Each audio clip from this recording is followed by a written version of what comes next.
This is the Chevy Volt. I've had it now for about a month and a half. Got about 2,000 miles on it.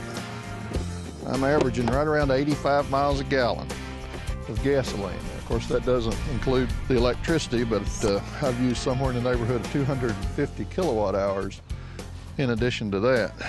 It's a hybrid. This is the 4-cylinder gasoline engine, and this is the electric motor. Now, the gasoline engine basically generates electricity. So whenever the batteries are depleted or nearly depleted, whenever the computer tells the car to switch over to gasoline, this engine will start up.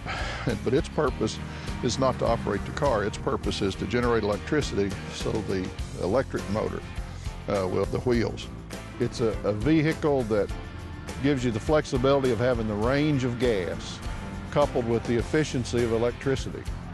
And most of our driving is done within 10 or 15 miles of home. And this car will run, I've run it 2 weeks at a time and the gas engine never kicked on, where I've been able to drive it close to home, charge it every day, and the electricity did it. When I run off electricity, it costs me about 3 cents a mile to drive the vehicle. When I run off gasoline, it costs me about 10 to 11 cents a mile to drive the vehicle. So it's much more cost effective, it's much more efficient to run it off electricity. And the way, at least the way I drive, it's a vehicle that fits very well. This car plugged into a 110 or 120 volt outlet like you have in your home that you plug your TVs into takes about 8 to 10 hours, 12 hours to charge. If we can do that charging overnight, it's not going to add to our on-peak load, and it'll be basically good for the electric system. Now, if it's charged at 240 volts, this car generates a demand of about 3¼ kW, and it takes 3 to 4 hours to charge off the 240. That's basically another water heater. Again, the key there is to keep that demand off of our on-peak demand to shift it into the off-peak period. If we're able to do that, it again will be good for the electric system.